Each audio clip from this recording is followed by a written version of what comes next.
ሙታን ሞተ ወኬዶ ለሞት ለእለ ውስተ መቃብር ወሀበ ሕይወተ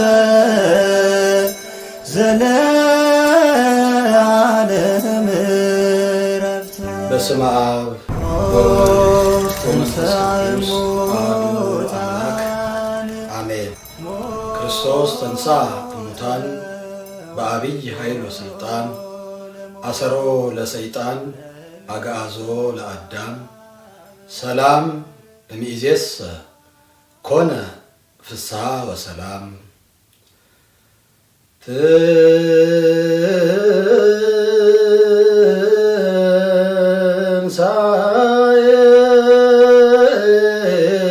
ትንሣኤከ ለእለ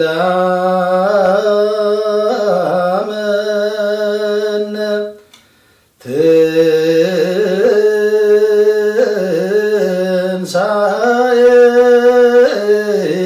ትንሣኤከ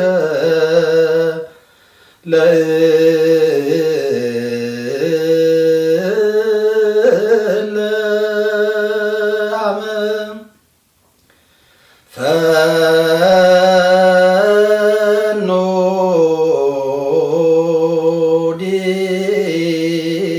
ዲቤነ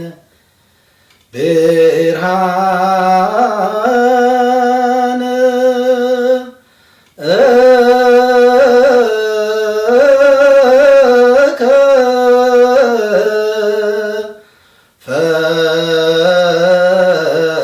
ፈኖ ዲቤ ምንተ ተሐስሳሁ ለሕያው ምስለ ሙታን ተንሥአ ይሃሎ ዝየሰ። ሕያውን ከሙታን መካከል ስለምን ትፈልጋላችሁ? ተነስቷል እንጂ በዚህ የለም። የሉቃስ ወንጌል ምዕራፍ 24 ቁጥር 5። የተወደዳችሁና የተከበራችሁ የእግዚአብሔር ቤተሰቦች በያላችሁበት የእግዚአብሔር ሰላም ከሁላችሁ ጋር ይሁን። እንኳን ለ2018 ዓመተ ምህረት ብርሃነ ትንሣኤ በሰላምና በጤና አደረሰን አደረሳችሁ። ትንሣኤን ስናስብ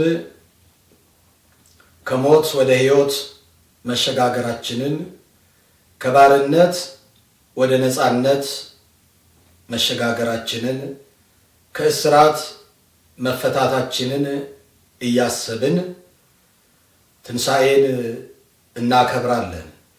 ነቢየ እግዚአብሔር ቅዱስ ዳዊት በመዝሙር 117 ዛቲ ዕለት እንተ ገብረ እግዚአብሔር ንትፈሳህ ወነታሰይ ባቲ፣ ይቺ ዕለት እግዚአብሔር ሥራ የሠራባት ዕለት ናትና ደስ እንሰኝባት ብሎ እንደተናገረው ያለፈውን የጨለማ ዘመን አሳልፈን ወደ ብርሃን የወጣንበትን እያሰብን በደስታ የምናከብረው ታላቅ በዓላችን ነው። በትንሣኤው ትንሣኤያችን የታወጀበት በዓል ስለሆነ ቤተ ክርስቲያናችን ይህንን በዓል በታላቅ መንፈሳዊ ስነ ሥርዓት በማህሌት፣ በቅዳሴ፣ በዝማሬ፣ በምስጋና እግዚአብሔርን ታመሰግናለች፣ ታከብራለች። ምእመናን ይህንን በዓል በታላቅ ጉጉት በታላቅ ናፍቆት የሚጠብቁትና በደስታ የሚያከብሩት ታላቅ በዓላችን ነው። በድጋሚ ነቢየ እግዚአብሔር ቅዱስ ዳዊት እንደተናገረው በመዝሙር 89 ላይ እንደተናገረው ተፈሳሂነ ወተሐሰይነ በኩሉ መዋዕሊነ ወተፈሳሂነ ህየንተ መዋዕል ዛሂመምከነ ወእየንተ ዓመት እንተ ርኢናሃ ለእኪት ቀድሞ መከራ ባየንባት በጨለማ ውስጥ በኖርንባት ዘመን ፈንታ ያለፈውን የመከራ ዘመን ያሳለፍነውን አስበን አሁን ሕይወት ማግኘታችንን እያስታወስን ፈጽመን እንደሰታለን። ተደሰትን። ተፈሳይነ ወታሐሰይነ ፈጽሞ ተደሰትን። ወታሐሰይነ ወተፈሳይነ ህየንተ መዋዕል ዘአይመምከነ ከዚህ በፊት ባሳመምከን ፈንታ ባስጨነቅከን ፈንታ በዲያብሎስ እስራት ተይዘን በተጨነቅንባት ዘመን ፈንታ ዛሬ ወደ ነፃነት የወጣንበት ስለሆነ ፈጽሞ ደስ አለን ብሎ በትንቢት መነጽርነት አይቶ ወደፊት ክርስቶስ በዚህ ዓለም ተገልጦ በሞቱ ሞታችንን ደምስሶ ስለኛ ሕይወት እንደሚሰጠን ነቢየ እግዚአብሔር ቅዱስ ዳዊት በትንቢት ተገልጾለት የዘመረው ዝማሬ ያመሰገነው ምስጋና ነውና ነቢየ እግዚአብሔር ቅዱስ ዳዊትን አብነት አድርገን ሁላችንም ክርስቲያኖች ፈጽሞ ደስ አለን እያልን እግዚአብሔርን የምናስመሰግንበት በዓላችን ነውና ጌታችን ኢየሱስ ክርስቶስ ጠላታችን ዲያብሎስን ድል አድርጎልን ትንሣኤን ሲያውጅልን እኛም ጠላታችንን ተንኮልን፣ ዲያብሎስን፣ ኃጢአትን፣ ምቀኝነትን፣ ክፋትን ይህንን ሁሉ እኛም ድል ነስተን ነው ትንሣኤን የምናከብረውና ትንሣኤን በምናከብርበት ጊዜ በእንዲህ አይነት ሰላማዊ በሆነ ነገር በፍቅር በመተሳሰብ የተቸገረውን በመርዳት የታረዘውን በማልበስ የተራበውን በመመገብ ትንሣኤ እንደተለመደው ትንሣኤ በሚከበርበት ጊዜ በሀገራችን ባህል እንደምታውቁት ሁሉም ሰው ያለውን ዝግጅት አዘጋጅቶ ድግስ ደግሶ አርዶ ከሌላው በተለየ መልኩ የሚያከብረው በዓል ነው። የጾማችንን ያህል እልሁን የምንወጣ እስኪመስል ድረስ ድግስ ተደግሶ እናከብራለን። ትልቁ ቁም ነገር ይሄ አይደለም። ለክርስቲያኖች ድግሳችን ምስጋና ነው። ድግሳችን ዝማሬው ነው። ድግሳችን ቅዳሴው ነው። ድግሳችን ማህሌቱ ነው። ለእግዚአብሔር የምናቀርበው ምስጋና ነው። ከዚያ ባሻገር ሌላውን አዘጋጅቶ መመገቡ ክፋት ባይኖረው ግን ደግሞ ይህንን በምናደርግበት ጊዜ ይህንን አጥተው የተራቡ ወገኖች አሉ፣ የተጠሙ ወገኖች አሉ፣ የታረዙ ወገኖች አሉ፣ የተቸገሩ ወገኖች አሉ። እነዚያን ማሰብ ይገባናል። ይህንን ስንል የተቸገሩትን የምናስበው ትንሣኤን ጠብቀን በዓል ሲደርስ ብቻ አይደለም። እንደዚያ ማለታችን አይደለም። የተቸገሩትን ሁሌም ልናስባቸው ይገባል። የተራቡትን ሁሌም ልንደርስላቸው ይገባል። የተጨነቁትን ሁሌም በችግራቸው ጊዜ ልንደርስላቸው ይገባል። ወፈድፋደስ ይልቁንም ለማለት ነው። ይልቁንም ይህንን በዓል በደስታ በምናከብርበት ጊዜ ሌሎች ወገኖቻችንም ከኛ ጋራ ደስ እንዲላቸው ትንሣኤው ለተወሰኑት ላላቸው ሰዎች ብቻ አይደለም። ትንሣኤው የተገለጠው ትንሣኤው የተደረገልን የሁላችንም ነው። የአማኞች ሁሉ ነው ትንሣኤው። ስለዚህ በሱ የምናምን ሁላችንም በትንሣኤው ትንሣኤን አግኝተናል። እኛም ጌታችን መድኃኒታችን ኢየሱስ ክርስቶስ ሞትን ድል አድርጎ እንደተነሳ እኛም ሞትን ድል አድርገን ተነስተን ሕያው ከሆነው አምላካችን ጋር ሕያዋን ሆነን ለዘላለም አብረን እንኖራለን ብለን ተስፋ የምናደርግ ነን እኛ ክርስቲያኖች ማለት ነው። ወንሴፎ ትንሣኤ ሙታን ወሕይወተ ዘይመጽእ ለዓለመ ዓለም። እኛም የሚመጣውን ሕይወት ለዘላለም ትንሣኤ ሙታንን ተስፋ እናደርጋለን። እኛም እንነሳለን እንደ አምላካችን ጊዜው ሲደርስ እኛም ተነስተን ሕያዋን ሆነን ከአምላካችን ጋር እንኖራለንና ሕያው የሚያደርግንን ስራ መስራት ይገባናል። እንግዲህ በትንሣኤው ትንሣኤን አግኝተናል።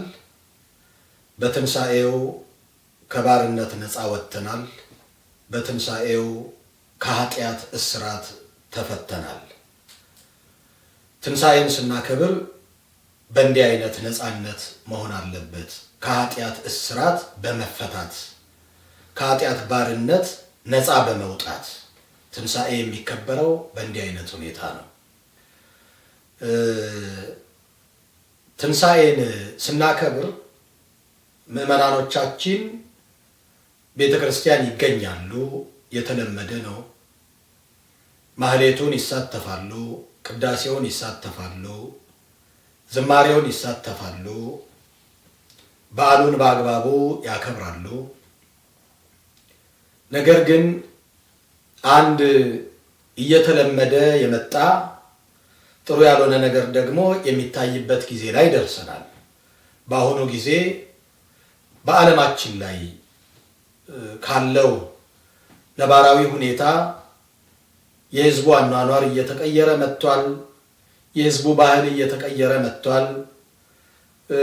ክርስትናው እየቀዘቀዘ መንፈሳዊነቱ እየወረደ እየቀዘቀዘ ብሎም እየተሟጠጠ የመጣበት ጊዜ ላይ ደርሰናል። እግዚአብሔር አምላክ ዓለማችንን በምሕረቱ ይጠብቅልን። ታዲያ ይህንን ስንል ምዕመናኖቻችንንም የዚህ ሰለባ እያደረገ የሄደ በተለይም በዓሉ ካለፈ በኋላ ምዕመናን ቤተ ክርስቲያንን እስከሚረሱ ድረስ ሃይማኖታቸውን እስከሚረሱ ድረስ እግዚአብሔርን እስከሚረሱ ድረስ ከቤተ ክርስቲያን የሚጠፉበት ወደ ሌላ የሚጠመዱበት በሌላ ነገር ራሳቸውን ቢዚ የሚያደርጉበት ከትንሣኤ በኋላ መንፈሳዊነት የሌለ እስከሚመስል ድረስ ክርስትና የማይቀጥል እስከሚመስል ድረስ በሌላ ነገር ተጠምደው ከቤተ ክርስቲያን አካባቢ የሚርቁበት ሁኔታ እየታየ መጥቷል። ይህ ጥሩ ያልሆነ ልምምድ ነው። መሻሻል ያለበት መቅረት ያለበት።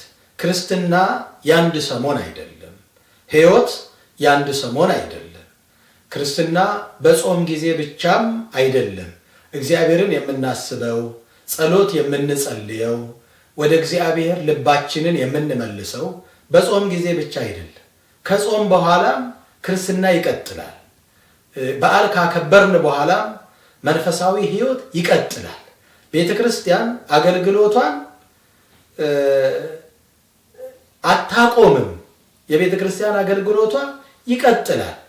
በሀገራችን እንደምታውቁት ከዓመት እስከ ዓመት አገልግሎት የማይቋረጥባቸው ምስጋና የማይቋረጥባቸው ብዙ አብያተ ክርስቲያናት ብዙ ገዳማት አሉ። በሳምንት እንደሚቀደሰው ሁሉ በወር እንደሚቀደሰው ሁሉ በየዕለቱ የሚቀደስባቸው ብዙ ሺህ አድባራት አሉ። በተለይም ደግሞ ገዳማቶቻችን ደግሞ 24 ሰዓት ስለ ሀገር ስለ ሕዝብ የሚጸልዩ ገዳማቶቻችን አሉ። 24 ሰዓት 365 ቀን 24 ሰዓት የሚጸለይባቸው ገዳማቶች አሉ። እግዚአብሔር ይክበር ይመስገን። የነዚህ አባቶቻችን ልጆች ነን። ስለዚህ ክርስትናን የአንድ ሰሞን ማድረግ አይገባንም። ምዕመናን በዓል ካከበርን በኋላ ከቤተ ክርስቲያን መለየት አይገባንም። በሌላ ነገር ራሳችንን እየጠመድን ልጆቻችን ከቤተ ክርስቲያን እንዲርቁ ማድረግ የለብንም። ልጆቻችን ከኛ ምን ይማራሉ ብለን ማሰብ ይኖርብናል። እኛ የአንድ ሰሞን ክርስቲያኖች ከሆንን ልጆቻችን ከኛ ምን ይማራሉ ብለን ማሰብ ይኖርብናልና ምዕመናን ይህንን ከግምት ውስጥ ማስገባት ይኖርባችኋል። በዓሉን ስናከብር እንዲሁ በደስታ እንዳከበርነው ሁሉ ክርስትናችንን በዚያው መቀጠል ይኖርበታልና ይህንን እያሰብን ነው በዓላችንንም ስናከብር ማክበር የሚገባን። ስለዚህ ክርስቲያኖች ይህንን በዓላችንን እግዚአብሔር አምላክ የተባረከ የተቀደሰ በዓል ያድርግልን። በዓሉን ባርኮ ቀድሶ ሁላችንም ከበዓሉ በረከት የምንሳተፍበት ያድርግልን። ሁላችሁንም እግዚአብሔር አምላክ ይባርካችሁ፣ ይቀድሳችሁ፣ ይጠብቃችሁ። በድጋሚ እንኳን ለብርሃነ ትንሣኤ ሞተ ወጌዶ